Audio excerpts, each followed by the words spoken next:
अस्सलाम वालेकुम, आप देख रहे हैं अलग खबर। मैं हूं अली सरवर। बिलावल भुट्टो जरदारी के नून लीग पर प्रहार। उन्होंने कहा है कि लॉन्ग मार्च करें या फिर कहें कि आप हुकूमत के सहूलतकार हैं। आज उन्होंने रहीम यार खां में कड़ी तनकीद की है नून लीग के हवाले से। उन्होंने कहा कि वोट की इज्जत की बात करते हैं और वोट के इस्तेमाल के वक्त भाग जाते हैं। दोगली पॉलिसी नहीं चलेगी। इस्तीफे के जो दावे किए गए थे उन पर अमल होना चाहिए। जबकि एक अहम बयान सामने आया नून लीग की जानिब से मियां जावेद लतीफ का। उन्होंने कहा जी नवाज शरीफ इसी साल वापस आ रहे हैं। कौम को भंवर में देखकर, मुश्किल में देखकर नवाज शरीफ बाहर नहीं रह सकते। इसी साल नवाज शरीफ की वापसी है और मिन्नतें तरले करके नवाज शरीफ को खुद ये वापस लाएंगे। बहुत अहम बयान है मियां जावेद लतीफ साहब का, नून लीग के सीनियर रहनुमा हैं। इसके अलावा फजल रहमान साहब का भी मीडिया से गुफ्तगू करते हुए बहुत अहम बयान आया। उन्होंने सारी जिम्मेदारी पीडीएम टूटने की डाल दी है पाकिस्तान पीपल्स पार्टी पर। उन्होंने कहा जो पेशकश बिलावल को हुई है वो हमें भी हुई थी, लेकिन हमने कबूल नहीं की। मौलाना ने पीडीएम के अलावा ये बात भी की कि इस्तीफों का ऑप्शन पीडीएम के एलामी में मौजूद था, जिसका पाकिस्तान पीपल्स पार्टी ने इनकार कर दिया था। अब ये बातें बाहर आ रही हैं कि होने क्या जा रहा है पाकिस्तान की सियासत में, क्योंकि हुकूमत को तो इस वक्त टफ टाइम अपोजिशन की कोई भी जमात वो मुश्तरका पीडीएम प्लेटफॉर्म पे थी तो दे रहे थे, लेकिन अब अलग हो गई है पाकिस्तान पीपल्स पार्टी। तो अब हुकूमत तो कोई इस तरह की मुश्किल नहीं है कि अपोजिशन की तरफ से मुश्किलात का सामना हो, गवर्नमेंट को टफ टाइम दिया जाता हो। लेकिन अब देख रहे हैं कि अपोजिशन की जानिब से भी आवाज़ें आना शुरू हो गई हैं, अंदर की कहानियां बाहर आने शुरू हो गई हैं कि पीडीएम टूटने की वजह क्या थी। मौलाना फजल रहमान साहब ने खुलकर आज बता दिया और कहा है कि इसके जिम्मेदार पाकिस्तान पीपल्स पार्टी है। जबकि आज बिलावल भुट्टो जरदारी साहब जो को पंजाब के दौरे पर हैं और वहाँ जलसे भी हो रहे हैं, उनकी रैलियां भी हैं, और जिसमें हम देख रहे हैं कि जनाब लोग बहुत ज़्यादा शरीक भी हो रहे हैं। इसलिए आज उन्होंने एक ऐसे ही जलसे में खिताब करते हुए नून लीग को हदफ तनकीद बनाया और कहा कि लॉन्ग मार्च करें या फिर कहें कि आप हुकूमत के सहूलतकार हैं। आपने कहा है कि आप लॉन्ग मार्च करेंगे तो आप लॉन्ग मार्च कीजिए, वरना हम ये समझेंगे कि आप इस हुकूमत के सहूलतकार हैं। बुजदार को आसानी हम जो है ना घर भेज सकते थे। उन्होंने कहा हम आपको मजबूर कर देंगे कि या तो फिर आप अपोजिशन करें और बुजदार को घर भेजें, हम इस तरह आपको नहीं छोड़ेंगे। ये बहुत अहम स्टेटमेंट है बिलावल भुट्टो जरदारी साहब का। और इससे भी एक अहम स्टेटमेंट नून लीग के हवाले से, बिलखुसूस मियां नवाज शरीफ साहब के हवाले से, जिनके बारे में कहा जा रहा है जी दवा लेने गए थे लंदन और वापसी नहीं हुई, और वहाँ बहुत सारे जगहों पर, बहुत सारी पार्टीज़ में, तकरीबात में उनकी मुख्तलिफ वीडियोस सामने आती रही हैं, जिससे पता चलता है कि मियां नवाज शरीफ साहब इतने ज़्यादा बीमार नहीं हैं और मुतहर्रिक हैं, और वहाँ से वो खिताब भी करते रहे हैं। वो पीडीएम का इजलास हो या हमने देखा आज़ाद कश्मीर के जलसों में भी उन्होंने खिताब किया है। और आज इसी हवाले से मियां जावेद लतीफ़ ने बहुत अहम बात की। इसी साल, यानी कि अभी सितंबर है, 3 माह बाकी हैं इस साल को ख़त्म होने में, तो इसी साल उन्होंने कहा है कि नवाज शरीफ साहब वापस आ रहे हैं। जिसमें एक प्रोग्राम में मैंने आपसे कहा भी था कि अक्टूबर में एक बहुत अहम ट्रांसफ़र पोस्टिंग होनी है, उसका इंतज़ार कर रही है नून लीग की क़यादत। और उसके बाद वो ट्रांसफ़र पोस्टिंग तो ज़रूर होनी है, क्योंकि 2 साल का अर्सा गुजर चुका है। इस पोस्ट पर मौजूद एक अहम शख्सियत को उनके बाद कहा जाता है कि उनका रास्ता शायद हमवार हो जाए और उसके बाद नवाज शरीफ साहब तशरीफ़ ले आएंगे। वही बात आज मियां जावेद लतीफ़ साहब ने की है मीडिया से गुफ्तगू करते हुए, इसी साल नवाज शरीफ वापस आ जाएंगे। और जबकि दूसरी जानिब पीडीएम के प्लेटफॉर्म से जिस तरह हमने आपसे बात की कि आज बहुत अहम गुफ्तगू की है एक प्रोग्राम में भी, निजी टीवी के प्रोग्राम में फजल रहमान साहब ने ये कहा पीडीएम टूटने की जो वजूहात उन्होंने बताई, और साफ अल्फाज में पीडीएम के टूटने का जिम्मेदार उन्होंने पाकिस्तान पीपल्स पार्टी या बिलावल भुट्टो जरदारी को करार दे दिया। उन्होंने कहा जी इस्तीफों का ऑप्शन पीडीएम के पास मौजूद था, जिसका पाकिस्तान पीपल्स पार्टी ने इनकार कर दिया। हम चाहते थे कि जनाब इस्तीफे दें, आगाज़ किया जाए वहाँ से, और उसके बाद पंजाब में मामला आता और लॉन्ग मार्च की शायद इंतजार भी नहीं करना पड़ता हमें, उससे बहुत पहले बुजदार हुकूमत घर चली जाती और खान साहब भी घर चले जाते। लेकिन पीपल्स पार्टी ने हमारी बात नहीं मानी, वरना हुकूमत ख़त्म हो जाती। ये बड़ी अहम उन्होंने बात की है। जबकि प्रोग्राम के आखिर में हम बात करेंगे, एक अहम मौजू है वो भी कराची के हवाले से, और मैं चाहूँगा उस पर भी डिस्कस हो कि बिजली के बिलों से बल्दियाती टैक्स वसूली का जो सिंध हुकूमत की जानिब से बात सामने आई है। अभी कानून नहीं बना, लेकिन बात सामने आ चुकी है, और जिसे में कहा गया कि हलियाने के राज्य से 200 अरब तक वसूल किए जाएंगे। इस पर भी प्रोग्राम के आखिर में हम बात करेंगे। लेकिन सबसे पहले बात हम कर रहे हैं जी बिलावल भुट्टो जरदारी साहब के इस बयान की, जिसमें उन्होंने नून लीग पर कड़ी तनकीद की है और कहा है कि लॉन्ग मार्च करें या फिर आप कहें कि आप हुकूमत के सहूलतकार हैं। वोट की इज्जत की बात हो और वोट के इस्तेमाल के वक्त आप भाग जाएं, हम आपको मजबूर करेंगे, आप अपोजिशन करें या बुजदार को घर भेजें, दोगली पॉलिसी नहीं चलेगी, इस्तीफे के दावे पर अमल करें, यह बिलावल भुट्टो जरदारी साहब ने कहा। इस पर हमारे साथ टेलीफोन लाइन पर मौजूद होंगी उस्मा कारदार साहिबा, पाकिस्तान तहरीक इंसाफ, इसके अलावा MNA हैं नून लीग के निसार चीमा साहब भी हमारे साथ मौजूद होंगे, शहजाद शाह जिलानी पाकिस्तान पीपल्स पार्टी के सीनियर रहनुमा। इन तमाम लोगों को हम शामिल करेंगे और यहीं से आगाज़ करेंगे कि बिलावल भुट्टो जरदारी साहब ने जो स्टेटमेंट आज दिया है उसके पस पर्दा क्या मुहर्रिकात हैं और नून लीग से वो आखिर क्या चाहते हैं। दबाव गवर्नमेंट से ज़्यादा वो नून लीग की जानिब उनके तोबों का रुख हो गया है और बड़ी तनकीद वो कर रहे हैं, जबकि हमने देखा फजल रहमान साहब ने जबकि जिम्मेदार जो करार दिया है वो तमाम तर मलबा उन्होंने डाल दिया जी पाकिस्तान पीपल्स पार्टी पर। जिस तरह बहुत सारे लोगों ने उस ज़माने में भी तज़िया पेश किया था कि पाकिस्तान पीपल्स पार्टी ने बहुत अहम मौके पर बहुत ही ये जो फैसला किया है PDM से बाहर आने का, जिस शौकात नोटिस को जवाज़ बनाया गया, जिसके बारे में नून लीग ने कहा जी ये हमारे कमर में छुरा घोंपने के मुतरादिफ काम कर दिया है पाकिस्तान पीपल्स पार्टी ने, और तनकीद की, जो कि बिलावल भुट्टो जरदारी साहब ने कहा कि जी चलें जी, अगर हमने इस्तीफे नहीं दिए तो आज आगाज़ करते हैं, आइए आप पहले इस्तीफे दे दें और उसके बाद लॉन्ग मार्च की हम बात कर लेते हैं। उसके अलावा ये पेशकश भी पाकिस्तान पीपल्स पार्टी बारहा कर चुकी है नून लीग को कि जी बुजदार को घर भेजना आसान है, पंजाब से आगाज़ करते हैं, तहरीक आदम एतमाद लेकर हम आते हैं, हमारे पास नंबर्स जो हैं वो पूरे हैं, आप अगर शामिल होते हैं तो कोई वजह नहीं है बुजदार को हम घर भेजते हैं। वरना हम ये समझते हैं कि हमारी बात अगर आप नहीं मानते तो हमें ये लगता है कि आप सहूलत दे रहे हैं इस हुकूमत को, बुजदार की हुकूमत को आप पंजाब में सहूलत दे रहे हैं, वरना बासानी नंबर्स हम पूरे कर सकते हैं और इनको घर भेजा जा सकता है। इस पर हम बात करेंगे। मेरा ख्याल है यहाँ एक छोटा सा ब्रेक ले लें, ब्रेक के बाद फिर हाजिर होते हैं। हमारे साथ तीनों मेरे मौजूद मेहमान साथ होंगे और उनसे हम बात करेंगे आज के इस बहुत अहम डेवलपमेंट पर, जिसमें मैंने बताया बिलावल भुट्टो जरदारी साहब का बयान, मियां जावेद लतीफ़ और मौलाना फजल रहमान साहब का एक बहुत ही अहम स्टेटमेंट। इस पर मेरे मौजूद मेहमान क्या राय रखते हैं उनसे बात करेंगे, लेकिन इस ब्रेक के बाद कहीं मत जाइएगा, देखते रहिए अलग खबर।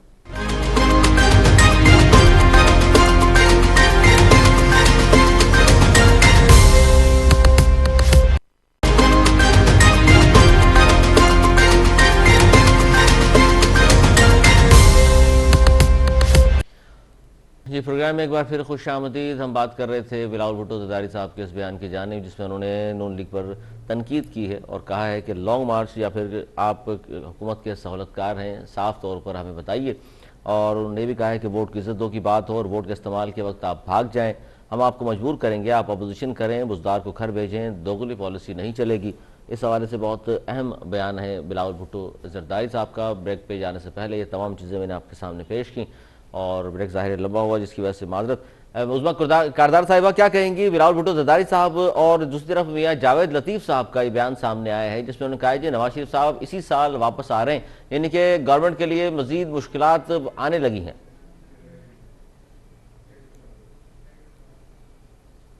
जी सरवर साहब, बहुत शुक्रिया आपने मुझे इनवाइट किया। आप देखिए, आप उस PDM की मुझे बात बता रहे हैं जो अब किस्सा पारीना हो चुकी है और उनके गवारे से तो बहुत पहले हवा निकल चुकी थी। ये गैर फितरी इत्तेहाद था। अब बिलावल साहब की जो पार्टी है ये इन हाउस चेंज में बिलीव करती है और जो नून लीग है वो सीफों की सियासत का डंका बजाती हुई हमें नजर आई।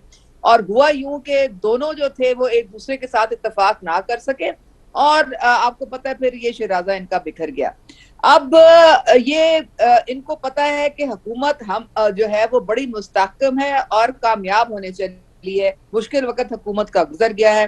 तो ये इनकी कई दफा इन्होंने कोशिश की कि ये दोबारा मिल पाए, लेकिन वही बात है कि ये एक दूसरे पे इनको एतमाद नहीं है और इनका जो बुरा एक्सपीरियंस एक दूसरे के साथ रहा है वो बिलावल साहब तो बिल्कुल जो है क्लियरली जो है खुल के बात करते हैं और इस आई पर्सनली फील के पीपल्स पार्टी की सियासत जो है वो बेहतर सियासत है इन लोगों से। वो सिस्टम में रह के जो है वो बात करते हैं और हम देखें, हम भी जमहूरी जमात हैं, हम भी चाहते हैं कि सिस्टम में रह के जो है वो बंदा बात करे। ये देखे ना, खुद बैठे हुए वहां पे जावेद लतीफ से पूछे कि पिछले ये कई जो महीनों से नवाज शरीफ कर क्या रहे हैं लंदन में, इनका कौन सा प्रोसीजर अभी तक हुआ है। इनकी प्लेटलेट्स जो है ये इनकी पूरी पार्टी को समझ आ जानी चाहिए कि शरीफ खानदान की जेब में पड़ी हुई है। जब दिल करते हैं वो कम हो जाती हैं, जब दिल करते हैं वो ज्यादा हो जाती हैं। आना इन्होंने वापस है नहीं, इन्होंने हुकूमत पाकिस्तान में करनी होती है। बाकी इनका सारा जो कारोबार, इनका इलाज, हर चीज जो है वो इंग्लैंड में होती है, क्योंकि इन्होंने इस काबिल तो पाकिस्तान को समझा नहीं कि यहाँ पे आए। वोट को इज्जत का मंत्रा पढ़ते पढ़ते वहीं पे चले गए। इन्होंने कोई वापस आना नहीं है। हम चाहते हैं कि ये वापस आए। लोगों को समझ जाना चाहिए कि जिस वोट की इज्जत की ये बात करते हैं, कोई इनके दिल में इज्जत नहीं है। अगर होती तो ये आते पाकिस्तान और लोगों के साथ खड़े होते और अपने जो सारे जो केसेस हैं उनको भुगतते। लेकिन इनमें इतनी हिम्मत हौसला नहीं है, ये इसीलिए बाहर ही बैठे रहेंगे। और बिलावल जो है वो मेरे ख्याल में अब आगे उनकी जो सियासत है वो उन्होंने अपनी बेहतर कार्ड्स प्ले किए हैं। उनकी सीटें आजाद कश्मीर में भी हैं, उनकी सीटें जो हैं वो गिलगित बल्तिस्तान में भी हैं, सेनेट में भी वो पीपल्स पार्टी का वजूद है। तो मेरे ख्याल में ये अब नून लीग जो है ना, इसको अब हिस्ट्री समझे। और पीडीएम तो वैसे ही जो है खत्म हो गई है। लॉन्ग मार्च वगैरह जो है आए, बिल्कुल करें, हम तो इनको वेलकम करेंगे। लेकिन इनका बनना कुछ नहीं है, क्योंकि ये अवाम के लिए नहीं निकल रहे, ये अपनी जाती मफाद के लिए निकल रहे ठीक है हैं। जी, आपको लगता है कि जाती मफाद के लिए निकलते रहे हैं, जबकि शहजाद शाह जिलानी सीनियर रहनुमा पाकिस्तान पीपल्स पार्टी के, वो हमारे साथ मौजूद हैं। क्या कहेंगे शहजाद शाह जिलानी साहब? बिलावल भुट्टो जरदारी साहब ने आज जो कुछ कहा है नून लीग पे, जहां उन्होंने तनकीद की, सर ये हुआ क्या है कि एक तरफ तो बात हो रही थी कि हुकूमत को घर भेजना है, यानी पीटीआई की हुकूमत को, और अब हम देख रहे हैं कि बिलावल भुट्टो जरदारी साहब पंजाब के अगर दौरे पर हैं तो वो हदफ तनकीद उन्होंने रख लिया है नून लीग को। सर पीटीआई को तो मेरे ख्याल भूल ही गए हैं, क्योंकि अब पाकिस्तान पीपल्स पार्टी की जो हदफ तनकीद है वो नून लीग के हवाले से है या पीडीएम पर मुसलसल तनकीद कर रहे हैं। सर ये चेंजिंग क्यों आई? सर कहीं से बात हो गई है? क्योंकि आज फजल रहमान साहब ने बड़ा अहम स्टेटमेंट दिया है। उन्होंने कहा जी अगर पीडीएम के एक तो टूटने के जिम्मेदार, उन्होंने कहा है जी बिलावल भुट्टो जरदारी साहब पीडीएम टूटने के जिम्मेदार हैं। दूसरा, पीपल्स पार्टी बात मानती तो अब तक ये हुकूमत खत्म हो चुकी होती। क्या कहेंगे शहजाद शाह जिलानी साहब? जी बहुत शुक्रिया अली भाई आपका। और जो बिलावल भुट्टो जरदारी साहब ने, चेयरमैन साहब ने जो बातें कही हैं वो हकीकत पर मबनी है। उस पर कोई ऐसी बात नहीं है कि कोई अफसाना है या कोई ख्याली पुलाव है। ये हकीकत, ज़मीनी हकायक को देखकर जो है जो फैसले किए जाते हैं, तो बातें जो होती हैं वो भी उसी पर मबनी होती हैं। जहाँ तक रहा ताल्लुक के बिलावल भुट्टो साहब ने जो अपने जलसों के अंदर जो टोन इख्तियार की है या जो तनकीद या कर रहे हैं वो अपने सियासी मुखालफिन पर, उसमें देखें वो नून लीग को भी जो है वो उनकी जो पॉलिसी है या जो उनका पीडीएम के हवाले से जो किरदार है उसके हवाले से भी वो कर रहे हैं, और वो हुकूमत को भी आड़े हाथों लिए हुए हैं। उनकी जो गुज़िश्ता तकरीरें हैं उसमें उन्होंने कहा कि अगर पीडीएम नहीं कर सकती जो काम तो हम अपने तौर पे करेंगे सिंगल हैंडेडली। इसका मतलब कि एक डिटर्मिनेशन अपनी शो कर रहे हैं कि हम निकलेंगे बाहर, हम जाकर लोगों को आगाही देंगे, हम उनको जो है उनके अंदर जोश व वलवला पैदा करेंगे, ये सोच देंगे कि इस हुकूमत से जान छुड़ाई जाए। जहाँ तक ताल्लुक है नून लीग को निशाने पर रखने की, वो बात बिल्कुल उनकी जो मामला जो उन्होंने किए हुए हैं उसी के हवाले से कि उनकी गैर संजीदगी को देखते हुए उन्होंने बात की है।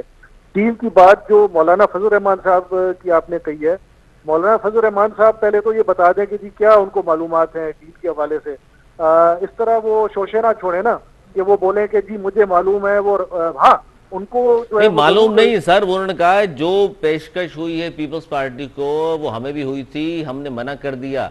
आप जिम्मेदार हैं पीडीएम टूटने के, क्योंकि आपने इन वक्त पर जानबूझकर पीछे हट गए। आपको पता था कि जो चीजें तय हो चुकी थी, इस्तीफे दे देते तो आज गवर्नमेंट ना होती।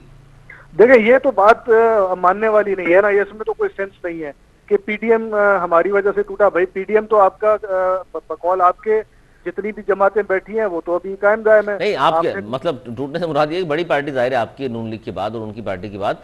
अब ये तीन पार्टियां बड़ी थी ना, आपकी जमात पाकिस्तान पीपल्स पार्टी बड़ी जमात है, इस तरह नून लीग है या फजल रहमान साहब की जमात है। वो कह रहे हैं आपकी वजह से बहुत ज्यादा धचका पहुंचा है पीडीएम को। तो इसका मतलब आप हमारी जो हैसियत को तस्लीम कर रहे हैं कि हम हमारी होने से या ना होने से बहुत बड़ा फर्क पड़ता है। दूसरी बात ये कि हमने जो हम बानी है पीडीएम के, पहला जो है वो इजलास ही पाकिस्तान पीपल्स पार्टी बिलावल भुट्टो जरदारी साहब ने कन्वीन किया था।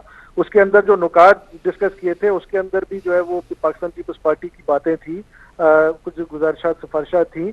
उसके बाद अगर हम बात करते हैं कि जो पीडीएम ने खुद जो है बैकआउट किया जिन बातों पर, वो तो पाकिस्तान पीपल्स पार्टी तो खड़ी थी। पाकिस्तान पीपल्स पार्टी तो लॉन्ग मार्च की तैयारी कर रही थी। यहाँ पर निसार खोड़ो साहब ने सिंध में मीटिंग्स करना शुरू कर दी थी। और बात जब आई उस एजेंडा आइटम पे बात आई जो एजेंडा आइटम था ही नहीं, मतलब कि जिन चीजों पर एग्रीमेंट हुआ असूली तौर पर, आपने इजलास में एग्री किया और उसके बाद जब पीपल्स पार्टी सब घर पहुंच गए तो रात को एक अलग बयान आ गया। तो उनको किसका इशारा आया? उनको सर जो उनने, ऑफर आई अच्छा थी। आप तो देखिए, ये तो तनकीद वाली बात हो जाएगी शाह साहब, लेकिन वो ये जो बात कर रहे हैं वो आप भी समझ रहे हैं इस बात को कि कहाँ से इशारा हुआ था। आप लोग बाहर आ गए और आपने फायदा पहुंचाया पीटीआई की गवर्नमेंट को, फिर आपने जिस तरह बाला ही बाला वो किन के वोट हासिल किए, आपने गिलानी साहब के लिए अपोजिशन लीडर बना दिया सेनेट में, वो भी सब जानते हैं। तो ये सब बाला ही बाला काम किए ना सर आपने, वो भी समझ रहे हैं कि इशारा कहाँ से हो रहा था, वोट किन्होंने दिलवाया आपको। देखिए अली भाई, मैं एक अगर आप मुझे इजाजत दें, मैं जरा खुल के आपको मैं समझाता हूँ कि देखें, जो इशारे की बात है या जो हमें कोई अगर रिलीफ जो कहा जा रहा है, जो दावा किया जा रहा है, वो कैसे मुमकिन हो सकता है? जो डील करता है उसके बदले उसको बहुत बड़ी चीज कोई मिलती है तो करता है। नंबर 2, पाकिस्तान पीपल्स पार्टी कभी डील में बिलीव नहीं करती। नंबर 3, नून लीग जो है उन्होंने डीलें की हुई हैं। मौलाना फजल रहमान साहब जो हैं उन्होंने डीलें की हुई हैं। सर डील का देखिए, ये तो फिर उस्मा कारदार साहिबा बताएंगी कि डील है या नहीं। डील जरूर मिल गई है आपको उस डील की वजह से। सर कश्मीर में 11 सीटें हों या नैब केसेस में जमानतें हों या खुर्शीद शाह साहब जेल के बजाय 2 महीने हॉस्पिटल रहे, ये सारी 2 साल सर, बल्कि 2 साल हॉस्पिटल रहे, ये सारे ढील ही तो है। अली भाई नहीं, मैं इससे आपकी बात से मैं इख्तलाफ राय रखता हूं। उसकी वजह यह है, अगर देखें, आपने ये देखना है ना कि डील या रिलीफ किसको मिल रहा है, डील किसको मिल रही है। मियां नवाज शरीफ साहब एक एग्जीक्यूटिव ऑर्डर पे बाहर हैं, जबकि आसिफ अली जरदारी साहब जुडिशियल ऑर्डर पर बाहर हैं। वो जुडिशरी ने उनको ग्रांट किया। एग्जीक्यूटिव ऑर्डर की जो बात कर रहे हैं उस्मा कारदार साहब, यही तो बात बार बार करते हैं लोग आपके हवाले से, आपकी पार्टी के हवाले से, कि यार जाने तो आपने खुद दिया था मियां साहब को, और आज आप कहते हैं जी भाग गए वो यहां से बहाना करके, तो आप जाने नहीं देते। नहीं सरवर साहब, देखें, बात सारी ये है कि प्राइम मिनिस्टर इमरान खान ने ह्यूमैनिटेरियन ग्राउंड्स पे उनको जाने दिया था, और ये हमें अंडरटेकिंग देके गए थे, कोर्ट में एफिडेविट देके गए थे, शहबाज शरीफ के खुद अपने साइन है वहां पे। जिमनी सवाल में आपसे ये जानना चाहूंगा, नहीं जिमनी सवाल सुन लें। इंसानी हमदर्दी की बुनियाद पर अगर इंसानी हमदर्दी की बुनियाद पर आपने जाने दिया था, बीच में कौन बोल रहा है? इंसानी हमदर्दी की, अगर ना बोले तो अच्छा है। आप सवाल सुन ले पूरा। इंसानी हमदर्दी की बुनियाद पर अगर जाने दिया था उस्मा कारदार साहिबा, तो इंसानी हमदर्दी पाकिस्तान में बहुत सारे और लोग भी हैं जो जेलों में हैं, उन्हें भी इंसानी हमदर्दी की बुनियाद पर रिलीफ मिलना चाहिए।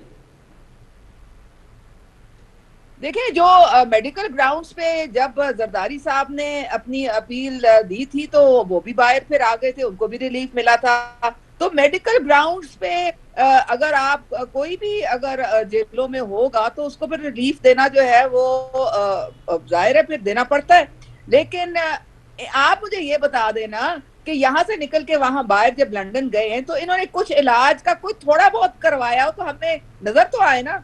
ये तो कहीं कॉफी पी रहे हैं, कहीं बर्गर खा रहे हैं, कहीं सैरें कर रहे हैं। मुझे समझ नहीं आती तो है जमानती को पकड़ लेना। समझा हुआ है कि सारे लोग पाकिस्तान के जो है वो पागल है, उनको समझ नहीं आती है। हम शर्मिंदा हैं, हमें कौम को जवाब डेली देना पड़ता है, और वाकई हम शर्मिंदा हैं क्योंकि वो लोग कहते हैं आपने क्यों जाने दिया इनको। जो अच्छा, लोग तो नहीं, लोग तो ये भी पूछ रहे हैं उस्मा कारदार साहिबा, नवाज शरीफ की वजह से नवाज शरीफ बाहर भाग गए, आप शर्मिंदा है? 3 साल कारकर्दगी पर फख्र है आपको या उस पर भी शर्मिंदा है? देखिए, हमें आप जो विरासत में पाकिस्तान मिला था, हमने वो चैलेंजेस कबूल किए थे। हमें 3 साल लग गए कि वो सिस्टम जो रॉटन था, टू द कोर, इदारे तबाह छोड़ के गए, मईशत तबाह छोड़ के गए, बैंकरप्सी की हालत में, उसको हमने रिवर्स किया है। हमने मईशत जो है वो बहाली की तरफ हम लेके आए हैं। हमारी पॉलिसीज की वजह से कोविड के बावजूद 4% इस वक्त तकरीबन हमारा ग्रोथ रेट है। हमारी इंडस्ट्री दोबारा, हमारी टेक्सटाइल मिल्स फुल कैपेसिटी पे इस वक्त चल रही हैं। हमारी रिमिटेंसेस जो हैं वो 19 अरब से 29 अरब पे जा चुकी हैं। हम देखें पूरे पाकिस्तान में केपी को 100% इंसाफ हेल्थ कार्ड मिला, पंजाब में 65%, सिंध में भी अच्छे खासे लोगों को मिल चुका है। ये बहुत बड़ी सेहत की सहूलत है। हम जो है सिंध में तो ये नहीं ना, सिंध में का इजरा कर रहे नहीं, हैं। सिंध में नहीं हुआ, सिंध में आने नहीं दिया ना मेरा ख्याल है, वज़ीर आला सिंध ने मना किया है कुछ, जिसकी वजह से यहाँ नहीं दिया जा सका अभी तक हेल्थ कार्ड। सिंध देखें, हमने बिल्कुल जो बिस्ट का डाटा है उसको पहले खंगाला था, उसमें बहुत सारा जो था वो फ्रॉड भी हो रहा था। इनके पीपल्स पार्टी के बड़े अपने करते धरते हैं जो कि वहां से गरीबों का हक जो है वो मार रहे थे, वो नाम निकाले गए हैं, बाकी नाम वैसे के वैसे हैं। आप यकीन करें, हमारे जो पीटीआई के वर्कर्स हैं वो कहते हैं कि हमारी हुकूमत आ गई है, फिर भी जो है साफ प्रोग्राम है, वहां से जो इमदाद है वो पीटीआई और नून के वर्कर्स को मिल रही है। तो हमने ये सियासी और इनके टाइगर जो खा रहे हैं उसके बारे में भी बात हर करें। डिजर्विंग को, हर डिजर्विंग क्या कह रहे हैं चाहे वो इनके सिंध टाइगर में हो, जो चाहे है वो उनको पंजाब जो में वहाँ हो, से चाहे वो माना वजीफा मिल रहा है बलूचिस्तान में उसकी बात करें ना। उस्मा करदार साहबा जो है, जो इनके टाइगर्स को मिल रहा है वहाँ पे। अच्छा, उसमें कदार साहब कह रहे हैं आपके टाइगर्स भी तो खा रहे हैं, उनको भी तो वजीफा दे रहे हैं आप लोग, वो भी तो कौम का पैसा है। टाइगर्स तो बेचारों को कुछ भी नहीं मिल रहा है। क्या मिल रहा है? वो तो सिर्फ आते हैं बेचारे इमदाद करने के लिए और एक हेल्पिंग हैंड और एक सपोर्ट ही कोशिश करते हैं कि चेक एंड बैलेंस रखें थोड़ा। सिर्फ कि अगर प्राइस कंट्रोल में अगर उनके नजर आता है कि कोई मुनाफाखोरी कर रहा है तो एडमिनिस्ट्रेशन को इत्ला दे दें। और बेचारे टाइगर्स का क्या रोल है इसमें? कुछ भी नहीं है खास। हमने जो कामयाब जवान प्रोग्राम है उसमें अलबत्ता 100 अरब जो है उसमें से 35 अरब जो है वो यूथ को स्मॉल बिजनेसेस के लिए लोन्स के लिए डिसबर्स किया है, उनको स्कॉलरशिप्स दिए हैं। 25% बीच में बच्चियों के लिए हमने मुख्तस किया है। तो हम यूथ के डेवलपमेंट के लिए, उनकी स्किल्स के लिए नजर क्यों नहीं आते ये लोग? काफी जिनको ये काम हो रहा है बेनिफिशरीज हमारे। नजर क्यों नहीं आते हैं? ये कहाँ पर हैं? किनको मिल रहे हैं? हमें तो आज तक ये कोई शक्ल तो दिखाएं उनकी, हमें कोई नाम तो बताएं कि जी इनको मिले। ये सारे काम उस्मा तो कारदार आप साहिबा ये आप उनकी कामयाब जवान की वेबसाइट पे जाएं, वहां पे सारा जो डाटा है और डेटा सारी मौजूद है। information अच्छा, आपको ये तो नजर बता आ दीजिए जाएगी। सिंध सिंध के लिए भी कुछ कर रहे हैं आप लोग? आपको राइट टू इंफॉर्मेशन जो है वो उसमें जाके तो आप ये पूरा जो आप मुझसे सवाल कर रहे हैं ये आप जाके वो पूछेंगे, आपको सारी इंफॉर्मेशन कामयाब जवान से मिल जाएगी। अच्छा, उस्मा कारदार साहिबा, ये तो जो आप बात कर रही हैं तमाम चीज़ें शुरू हो गई। हेल्थ कार्ड के हवाले से बात की आपने, सिंध ने कबूल करने से इनकार किया है, वो सियासी वजूहात हो सकती हैं, लेकिन सिंध के हवाले से जाहिर है 14 MNAs यहाँ से भी हैं, आपके कराची से भी, तो इसके लिए भी कोई खास काम अब तक नजर नहीं आया। क्योंकि 1100 अरब रुपए का वज़ीर आज़म साहब ने वादा किया था कि यहाँ बड़े शहर पर लगेंगे, लेकिन अब तक वो रकम सिर्फ वादे और दावे और ऐलाना तक महदूद है। नहीं, ऐसी कोई बात नहीं है सरवर। ये पीछे प्राइम मिनिस्टर आए हैं, हमने जो इनकी ग्रीन लाइन है वो इंशाल्लाह ताला 1-2 महीने में सारी बसें जो हैं वो रवान दवा आपको सड़कों में नजर आएंगी। पहले जी बड़ी खुशखबरी है, क्योंकि सिंध गवर्नमेंट नहीं दे सकी 13 साल में, आप लोग दे रहे हैं, तो ये बड़ी खुशखबरी होगी कौम के लिए। नहीं, ये देखिए ये आपको समझना चाहिए कि 18वीं तरमीम के बाद NFC अवार्ड्स के थ्रू सारा जो फंड्स हैं वो सूबों को चले जाते हैं। वफाक के पास कोई फंड नहीं होता, चाहे वो एजुकेशन हो, चाहे वो हेल्थ हो, चाहे वो क्लीन ड्रिंकिंग वाटर हो, ये सारी चीजें सूबों के अंडर आ जाती हैं। इनसे पूछे सिंध हुकूमत से कि इन्होंने कहाँ लगाया है वफाक जो है। शहजाद साहब, फिर आप बताइए, उस्मा कारदार साहिबा कह रही है हम वफाक तो अपना हिस्सा दे रहा है, सिंध को हजारों अरब रुपया आता है और आप लोग बताने से कासिर हैं। कम से कम मीडिया के जरिए सर आवाम को एतमाद में तो लें, कहाँ खर्च कर रहे हैं आप लोग? देखें, ये उस्मा साहिबा जो बात कह रही है ना कि जी 18वीं आईनी तरमीम के बाद जो है वफाक के पास कुछ नहीं होता, सूबों के पास, ये आप देखें वफाकी बजट के अंदर जो है एनुअल डेवलपमेंट प्रोग्राम ADP होता है, उसके बाद PSDP शेयर होता है प्रोविंसेस का, जो हमें नहीं मिल रहा है, जिसके बारे में हम लोग बार बार बात करते रहे हैं। हमने CCI में मसले उठाए हैं, वजीर आला सिंध साहब ने इस पर बहुत दफा बात की है। हमें गैस शेयर आप नहीं देते हैं, हमें बिजली का कोई आप रिलीफ नहीं देते हैं, और जो 1100 अरब रुपए का पैकेज था इंफ्रास्ट्रक्चर को सही करना था, यहाँ पर पैसे लगने थे वो आपने नहीं दिए। नहीं तो शाह साहब, जो जो फंड मिले हैं उसका भी तो थोड़ा सा बता दें कि वो कहाँ खर्च हो रहे हैं। कोई बड़े मंसूबे इस तरह के हैं दो चार जो बताएं, उसमें कारदार साहब मुतासिर हों कि जी सिंध में वाकई काम हो रहा है, सिर्फ पंजाब में काम नहीं हो रहा। देखें, बात यह है कि जो मंसूबों पर काम हो रहा है वो आपके अभी आने वाली हैं। कराची के रोडों पर जो सिंध हुकूमत ने जो है वो एक पब्लिक प्राइवेट पार्टनरशिप के थ्रू आ रही हैं। 200 बसें भी आ जाएंगी आपके 2 से 3 माह के अंदर इंशाल्लाह रोडों पर। सर ये जो इस तरह के वादे आपके 2-3 वुज़रा कर चुके हैं 13 साल में। बार बार कहा जाता है जी इस साल आ रही है, 6 महीने बाद आ रही है, 3 महीने बाद आ रही है। शाह साहब अब तक नजर नहीं आई, वो कहाँ चल रही है? अभी अभी देखें अली भाई, ये आपको मैं बात बताऊं कि आपकी बात एक लिहाज से सही है, दुरुस्त है कि बहुत उसमें डिले हुआ है, इसको हम डिफेंड नहीं करते, लेकिन जो अभी होने जा रहा है काम वो बड़ा सीरियसली एक वॉर फुटिंग पे काम हो रहा है। तो ये तो कह रही हैं जी वफाक की वजह से ग्रीन बसें आ रही हैं, आप कह रहे हैं जी आपका कोई कारनामा है ये? नहीं, वफाक ने जो काम करना है, देखें वो ग्रीन लाइन और जो दूसरी जो है कराची KCR के हवाले से उसमें बड़ा इन्होंने मायूस किया है। उसमें जो अच्छा, मायूस किया है, ताउन चाहिए था वो इन्होंने नहीं दिया। K4 के हवाले से मायूस किया है। किसके हवाले से? K4 देखें, अब पैसे तो उन्होंने देने थे ना, वो तो उन्होंने नहीं दिए। सही है, K4 हो गया, S3 हो गया, इसमें तो उनके पैसे लगे ही नहीं है। ये तो हमने उसको जो है वो इधर उधर से करके मैनेज करके थोड़ा थोड़ा नहीं, लेकिन शाह साहब ये तमाम बातें उसमें कारदार साहब सुन रही हैं। अब मैं उनसे अगर पूछूं कि पंजाब में क्या किया है तो 3 साल में मुझे उम्मीद है कारदार साहिबा जरूर 2-4 मंसूबे बता देंगे, लेकिन 13 साल की जब कारकर्दगी हम आपसे पूछते हैं शाह साहब सिंध के हवाले से तो हमें बताया नहीं जाता, जबकि इमरान खान साहब ने 3 साल की कारकर्दगी आवाम के सामने पेश की। उससे मुतमईन होना ना होना एक अलग बात है। मैं आप देखें ना, अगर सिंध के हवाले से आप बात करें तो अगर आपके पास वक्त है मैं आपको फिंगर टिप्स पे चीजें बताता हूँ। जो पब्लिक प्राइवेट पार्टनरशिप के हवाले से NICVD आया है, Gambat institute of medical Khalistan government का भी कोई बता दें पब्लिक पार्टनरशिप के अलावा। देखे ना, यही तो एतमाद है ना, लोग एतमाद कर रहे हैं ना आपके। ये लोग इल्जाम लगाते हैं कि भाई ये कुछ काम ही नहीं करते, पैसा खा जाते हैं। अगर पैसा खाते तो लोग क्यों आते पब्लिक प्राइवेट पार्टनरशिप के अंदर, नए मंसूबे क्यों आते? उसके बाद अभी जो आपका जो ये है मलीर एक्सप्रेस वे, उस पर आपको पता है कि क्या हालात थे? आपको पता है कि उसका जो इन्होंने फिजिबिलिटी बना के दी थी दीगर इदारों ने, वो कितनी हाई थी, और फिर सिंध गवर्नमेंट ने कितना लोएस्ट बिड पे उसको जो है 26 बिलियन पर जो है उसको वो किया है, जिसकी ग्राउंड ब्रेकिंग। अच्छा, ये बात तो शाह साहब हम तो इसलिए कहते हैं कि उसमें कारदार साहब सुन रही हैं कि जिस तरह इन्होंने पिशावर BRT बना दी, ठीक है जी 106 अरब में बनाई है, वो 25 अरब का मंसूबा या 19 अरब का मंसूबा था। हम तो यहाँ ऑरेंज लाइन और इस तरह की चीज़ें को तरस रहे हैं कि जी यहाँ भी इस तरह की कोई चीज़ें शुरू होंगी, यहाँ भी मोटरवेज बनेंगे। सर आपकी गवर्नमेंट है, लोग बार बार वोट देकर मुंतखब करते हैं आप लोगों को, लेकिन इस तरह के बड़े मंसूबे क्यों शुरू नहीं किए जाते?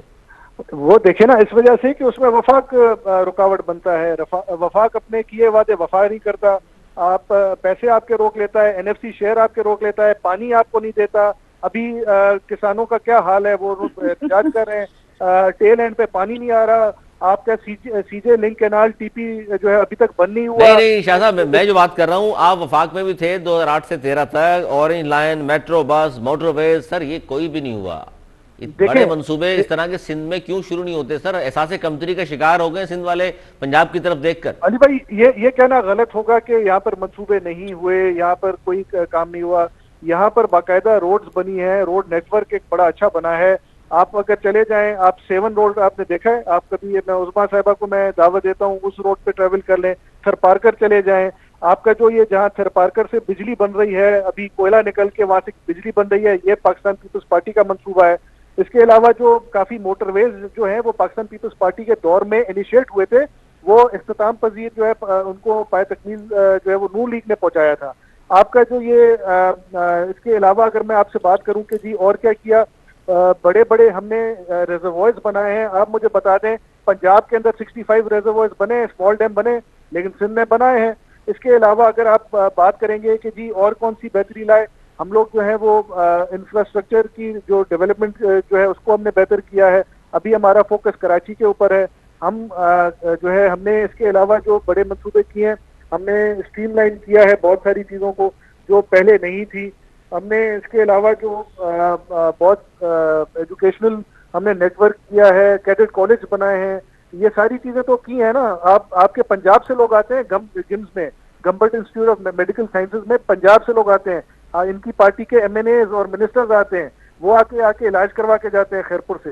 तो और आप देखें ना, इसको भी जो ग्रांट एंड एड मिल रही है वो सिंध गवर्नमेंट दे रही है, NICVT को सिंध गवर्नमेंट दे रही है। इसके अलावा अगर आप पूछते हैं कि और क्या किया हमने, देखें उस वक्त 2008 में जब हुकूमत मिली थी उस वक्त दहशतगर्दी का बड़ा मसला था, सवात ऑपरेशन IDP दुरुस्त है, ये बात ठीक दुरुस्त है। है आपकी। अच्छा, इस वक्त जो सूरत हाल है उसमें पाकिस्तान तहरीक इंसाफ को टफ टाइम का सामना इसलिए भी नहीं है सर, अपोजिशन जो है मुंतशिर नजर आती है, लेकिन अब बिलावल भुट्टो जरदारी साहब फरमा रहे हैं हम तनहा निकले हैं इस हुकूमत को गिराने। सर क्या रोड मैप है आपके पास ऐसा जिसकी वजह से इस गवर्नमेंट को आप टफ टाइम देंगे और घर भेज देंगे वक्त से पहले?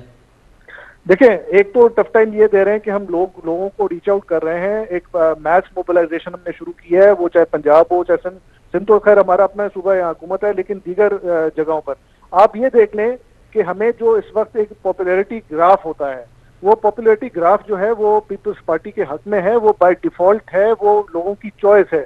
लोगों ने देख लिया इन 3 सालों में PTI ने क्या किया, लोगों ने देख लिया कि वहां पर डीलें चल रही हैं। नून लीग जो है वो कभी कोई अंदर होता है, कभी कोई बाहर आता है, कभी कोई सरबराह हो जाता है, कभी किसकी बात होती है, और वहां पे व्हीलिंग डीलिंग चल रही है।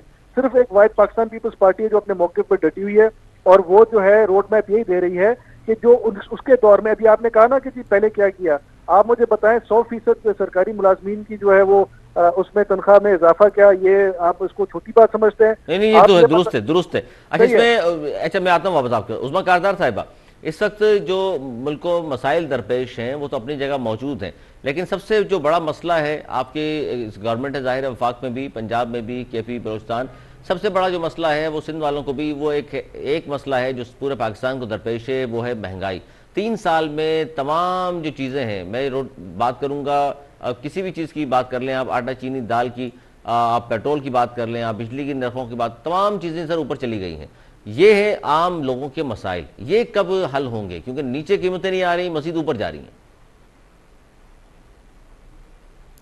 मैं आपकी बात का भी जवाब देती हूँ। मैं तो आपके मेहमान की रामलीला की कहानी पहले सुन के मैं तो मुझे तो हंसी भी आ रही है। देखें, इनसे तरह ये पूछे, मैं भी कराची 3 हफ्ते पहले गई हुई थी। 13 साल से इनकी वहां पे हुकूमत है, वहां पे एक कतरा पानी किसी के पास नहीं है, वहां पे टैंकर माफिया का राज है। ये बात तो दुरुस्त है। ये क्या वफाक का कसूर है? वहां पे कचरे का ढेर बना हुआ है कराची, ये भी क्या वफाक का कसूर है? 13 साल किसकी हुकूमत रही है वहां पे? वहां पे आप गो स्कूल्स के हालात देखें, वहां पे आप थर्ड में बच्चों के हालात देखें, वहां पे आप जो एड्स के हालात देखें, वहां पे मैं आप इनकी जो ऑडिटर जनरल की रिपोर्ट देखें, 10 साल के जो इनको जो डेवलपमेंट फंड्स मिले, उसमें से 35% जो है इनके ओमनी अकाउंट्स में, जरदारी अकाउंट्स में, फलाने अकाउंट्स में, 45 फेक अकाउंट्स में सारे इन्होंने पैसे साइफन किए। नीचे अवाम को तो धेरा नहीं मिला। क्यों 14 हमारे MNA की सीट्स आई, क्यों 25-26 हमारी MPS की आई? क्योंकि इन्होंने कुछ नहीं दिया, इन्होंने मासवाए इस्तेहसाल करने के अवाम को कुछ नहीं दिया वहां पे। और अब ये पता नहीं कौन सी कहानियां पेश कर रहे हैं।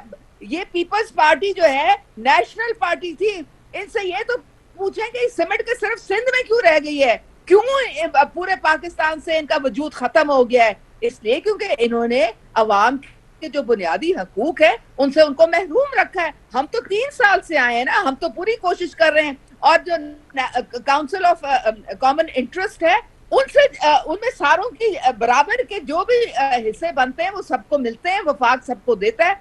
वफाक के पास आप यकीन करें टोटल 4000 अरब रेवेन्यू होता है, जिसमें से सीधा 2000 अरब तो डेट सर्विसिंग में चला जाता है, जो इन्होंने हमारे पिछली हुकूमतों ने जो हमारे गले में तौक छोड़ के गए कर्जों के। बाकी NFC अवार्ड्स में सूबों को चला जाता है। वफाक कहां से देगा पैसे? अब फिर भी हम लोग पैसे निकालते हैं कि कराची पाकिस्तान का दिल है। रिस्पॉन्ड कर दीजिए, क्योंकि ये खुद कह रही है जी मैं भी कराची आई हूँ, और वाकई ये बात तो बहुत हद तक दुरुस्त है कि अगर पानी नहीं आ रहा, कराची शहरियों को पानी पीने का नहीं मिल रहा, टैंकर माफिया के जरिए मिल रहा है, हैंडरेट्स कायम है, तो सर इसमें तो जाहिर है वफाक का कसूर नहीं है। देखें, बात यह है कि जो उस्मा साहबा ने बातें की हैं कि जी पीपल्स पार्टी जो है वो इतनी हो गई महदूद, मुझे आप बता दें पाकिस्तान तहरीक इंसाफ की जो है वो ये जो पंजाब में हुकूमत है वो भी मांगे टांगे की वोटों पर है। KP के अंदर सिर्फ इनके पास है एक सिंपल मेजोरिटी। इसके अलावा जो वफाकी हुकूमत बनी है वो भी मांगे टांगे की बनी हुई है।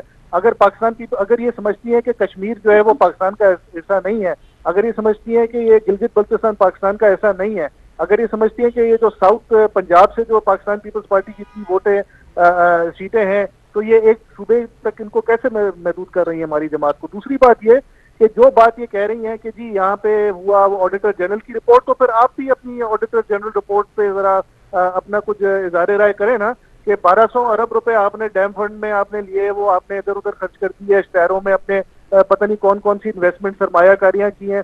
आप भी तो जवाब देंगे ना बीआरटी मंसूबे का, आप भी तो जवाब देंगे ना। जो रिंग रोड स्कैंडल आया है, जाहिर है, तो शाह साहब गवर्नमेंट खत्म होगी तो इस तरह की चीजें सामने आएंगी। जिस तरह तो मैंने कहा है कि तमाम चीजें बढ़ गई, उसका जवाब नहीं दिया उस्मा काजदा साहिबा आपने भी, कि जो 500% दवाएं महंगी हो गई हैं, आटा 35 से 80 रुपए पहुंच गया है, चीनी 110 रुपए मिल रही है 55 रुपए से, कहां से कहां तमाम चीजें ऊपर चली गई हैं। ये नीचे कब आएंगी?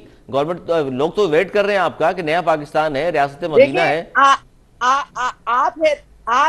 आप हैरान होंगे कि अभी हमारा, आज मैं शौकत तरीन की स्टेटमेंट पढ़ रही थी कि हमारी जो इन्फ्लेशन का रेट है वो 8.4% है। पीपल्स पार्टी के जमाने में 17% इन्फ्लेशन थी। ये तो भूल जाते हैं, इनको ये नहीं याद रहता है कि इन लोगों ने किस तरीके से सबसे महंगी बिजली के जो मंसूबे थे वो ये हमारे गले में डाल के गए हैं, जिनको हम आज तक भुगत रहे हैं। अच्छा, मुकाबला आपका इनसे, आप समझिए कि इस पीपल्स पार्टी की कारकर्दगी से मुकाबला तो नहीं है आपका। ऑयल की कीमत इसलिए बढ़ी थी क्योंकि ये इम्पोर्टेड है, ये हम बाहर से मंगवाते हैं, तो जाहिर है कि जब डॉलर की हमने नेचुरलाइज की कीमत मार्केट फोर्सेस के मुताबिक उसको मेंटेन करने की हम कोशिश कर रहे हैं, तो हम जो बाहर से इंपोर्ट करते हैं चीज, उसकी कीमत जो है वो बढ़ जाती है। जी, बहुत शुक्रिया उस्मा काजदा साहब आपका भी। शहजाद शाह जिलानी, वक्त की किल्लत है, आपका बहुत शुक्रिया। नाज़रीन, ये था हमारा आज का प्रोग्राम जिसमें हम बात की बिलावल भुट्टो ज़रदारी साहब के इस बयान की जानिब, जिसमें उन्होंने नून लीग पर आज सख्त तनकीद की और उन्होंने कहा कि लॉन्ग मार्च करें या फिर कहें आपको हुकूमत के सहूलतकार हैं। यानी आप फिर साफ साफ बता दें हमें कि आप हुकूमत के सहूलतकार हैं, क्योंकि लॉन्ग मार्च आप करना नहीं चाहते, इस्तीफे आप देना नहीं चाहते, और जो हमारी कमिटमेंट्स थी उन पर आप पूरे नहीं उतरे हैं। और बिलावल भुट्टो ज़रदारी साहब ने जहाँ आज तनकीद की, वहीं हमने देखा कि फजलुर रहमान साहब का भी एक बयान जो है मीडिया पर है, जिसमें एक निजी टीवी के प्रोग्राम में उन्होंने कहा पीडीएम टूटने का जिम्मेदार बिलावल भुट्टो ज़रदारी साहब हैं। इसके अलावा उन्होंने कहा जी इस्तीफों का ऑप्शन तो पीडीएम के एलामिये में मौजूद था, जिसका पाकिस्तान पीपल्स पार्टी ने इनकार किया। अगर पीपल्स पार्टी हमारी बात मान जाती तो आज हुकूमत ख़त्म हो चुकी होती इमरान खान की। और ये दोनों बातें ऐसे हैं जिससे पता चलता है कि दोनों पार्टियों के दरमियान क्या कुछ तय हुआ था। और जाहिर है अपोजिशन के टूटने से जो फायदा हासिल हुआ है वो तो इस गवर्नमेंट को हुआ है। जिस तरह हमने पिछले प्रोग्राम में भी आपसे कहा कि पीडीएम से जब पाकिस्तान पीपल्स पार्टी बाहर आई है, तो अगर किसी को फायदा हुआ है तो वो पीटीआई गवर्नमेंट को हुआ है, जिसका नून लीग ने बरमला इजहार भी किया कि जी आप जानबूझकर फायदा दे रहे हैं। इसी के ऊपर आज बिलावल भुट्टो ज़रदारी साहब ने भी तनकीद की, और इसी वो जो बयानिया था नून लीग का पीपल्स पार्टी के हवाले से, वही आज उन्होंने तमाम चीज़ें थोप दी हैं नून लीग पर। उन्होंने कहा जी आप सहूलतकार हैं, क्योंकि अगर आप सहूलतकार नहीं हैं, इस हुकूमत के बुज़दार हुकूमत को बासानी घर भेजा जा सकता है। हम तो बारहा आपसे कह रहे हैं कि जी तहरीक आदम एतमाद ले आते हैं पंजाब में, हमारे पास नंबर्स हैं और जितने नंबर्स चाहिए हम पूरे कर लेंगे, आप हाँ कीजिए, बिस्मिल्लाह कीजिए। लेकिन आप इस बात को मानने को तैयार नहीं, और नून लीग की जानिब से कहा जाता है जी इब्तिदा करनी है अगर आपने तो सिंध से करें, अगर सिंध से भी नहीं करना चाहते तो नंबर्स मौजूद हैं सेनेट में, तो सेनेट पे आगाज किया जा सकता है। ये था हमारा आज का प्रोग्राम। अगले प्रोग्राम तक के लिए अली सरवर और मेरी टीम को दी इजाजत। मौलाना की बात।